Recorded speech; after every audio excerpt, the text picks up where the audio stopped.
this story is worse than Jussie Smollett. Jussie Smollett hired 2 Nigerians to attack him in a polar vortex, fake attack him, throw some bleach on him. But at least, like, he hired someone to do this to him in an attempt to make it look real, even though he hired 2 big black Nigerian men. But the reality of the situation is that Carlee Russell, Carlee Smollett, Jussie 2.0, the female Jussie Smollett, she did this. She snatched her own wig. She snatched her own wig. What's going on, America? I'm the right-winged angel out of a Mac, and in this video, we got to talk about Carlee Russell, aka Carlee Smollett, because this woman claimed that she was kidnapped after she stopped her car to help a toddler who was walking alone on the side of a highway. She was missing for 48 hours and then just miraculously showed up at her parents' house looking all distraught and told them that she had been kidnapped by some white people. One of those white people having orange hair. Doesn't that sound familiar? Well, I'm going to let you listen to the police chief and what the police discovered during this investigation. It seems like we have Jussie Smollett 2.0. Let's check this out. At 10:44 p.m. on July 15th, the Hoover 911 center receives a call from Carlee's residence stating that she returned home on foot. In subsequent investigations, detectives obtained surveillance footage of Carlee walking down the sidewalk alone prior to arrival at her residence. She was conscious and speaking with paramedics when she was transported to UAB. Detectives were able to obtain a brief statement from her prior to being treated and released. During the statement, she told detectives that while traveling down the interstate, she saw a baby walking down the side of the road and called 911. She stated when she got out of her vehicle to check on the child, a man came out of the trees and mumbled that he was checking on the baby. She claimed that the man then picked her up and she screamed. She stated he then made her go over a fence. She claims he then forced her. Hold on, I gotta stop it because he said the man picked her up. He must have been a big man because this is a big woman. I don't know if you've seen pictures of Carlee. Look at her. That's a big woman right there. You think any man is just going to be able to just pick her up and put her in his car? You don't think she's going to be able to fight off some man? Are you serious? She stated he then made her go over a fence. She claims he then forced her into a car. And the next thing she remembers is being in the trailer of an 18-wheeler. She stated that the male was with a female. However, she never saw the female, only hearing her voice. She also told detectives she could hear a baby crying. The male had orange hair with a big bald spot on the back. She said she was able to escape the 18-wheeler and fled on foot, only to be captured again and then was put in a car. She claimed she was then blindfolded but was not tied up because the captor said they did not want to leave impressions on her wrists. She said that they took her into a house and made her get undressed. She watched too many movies because I've heard that from a movie before, some kind of crime drama or documentary. Yeah, they didn't want to put tie the wrist because they don't want to leave impressions because the police will be able to know what they tied her wrist with or something like that. But I've heard that before. So yeah, she's been paying attention. She thought about this for a long time. They took pictures of her, but she does not remember them having any physical or sexual contact. She stated the next day she woke up and was fed cheese crackers by the female. She said the woman also played with her hair, but could not remember anything else. That's also something that I've seen in a movie where a white person abducts a black woman or some kind of black child, and they're so fascinated with their kinky hair that they play with it. She was put back in a vehicle she claims was able to escape while it was in the West Hoover area. She told detectives she ran through lots of woods until she came out near her residence.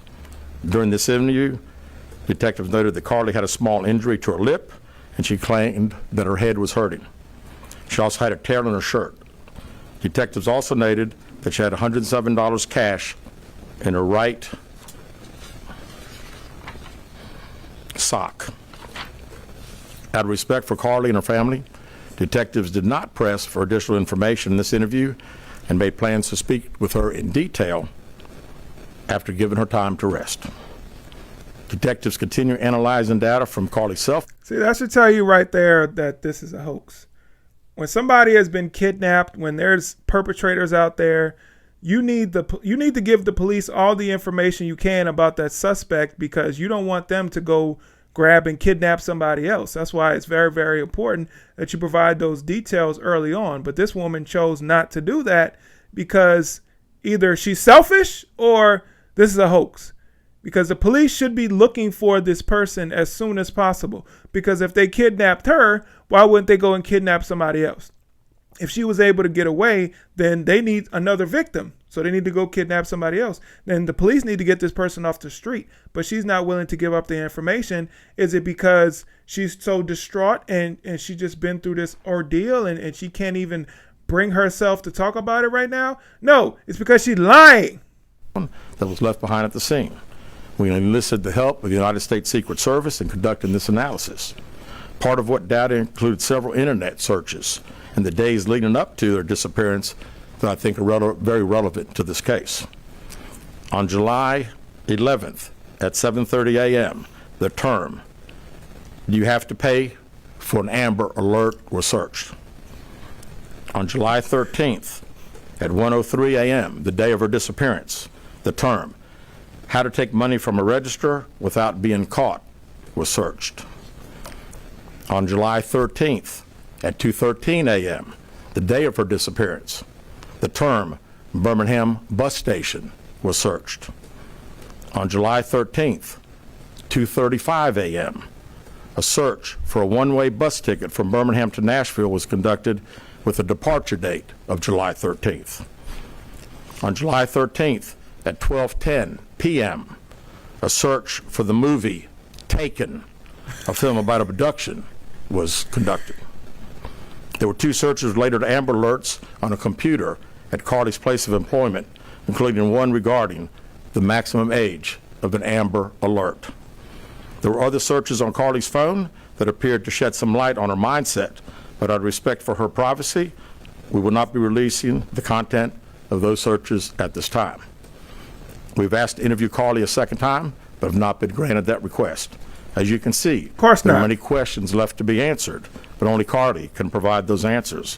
What we can say is that we've been unable to verify most of Carlee's initial statement made to investigators, and we have no reason to believe that there is a threat to the public safety related to this particular case. Yep. You know what that means? There is nobody out there kidnapping random women, because the police, they're not saying that, but they believe that she is lying. And I think that the majority of people that have seen this case believe that she is lying. There are so many people who said that, you know what? This case seems weird. This is fishy. Something just don't sit right in my spirit about this case. And there were a lot of people that were dismissed as racist because they decided to wait for the facts and evidence to come out about this case before they jumped to conclusions. Case in point, Candace Owens, she spoke on this case early on and says something just didn't feel right. Wow. I just can't even believe the ending to the story. It's not even the ending. It's just the explosion. The Hoover, Alabama police have given an update on the Carlee Russell story. I don't know what to say, guys. I feel like I got to retire. I feel like I've got like 7 rings in some championship of calling out scams. I don't know how many more championship rings I can fit on my fingers. It's getting crazy. This is getting crazy.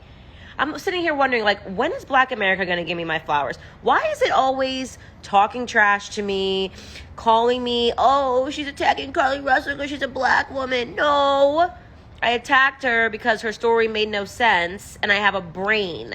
When I first heard about this case, I ignored it. Let me be honest with you. I ignored it because it just didn't feel right. It didn't seem right. It was some things that just didn't add up. And guess what?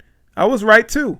It is always in the best interest of your mental health, I should say, to sit back and wait for the facts and evidence to come out about these situations before you say anything about it, because the mainstream media will try to pull at your heartstrings, will try to get you to accept this narrative that there are racist white people out there looking to kidnap innocent Black women.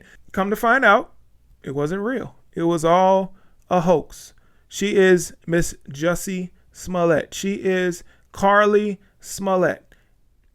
This case just goes to show you, and just like the Jussie Smollett case, it just proves how rare actual hate crimes towards black people are. Because you actually have to make up hate crimes against black people today. We didn't have to do that in the 40s, 50s, and 60s because they were happening. They were a fact of life. It was unfortunate, but that's what was happening around that time.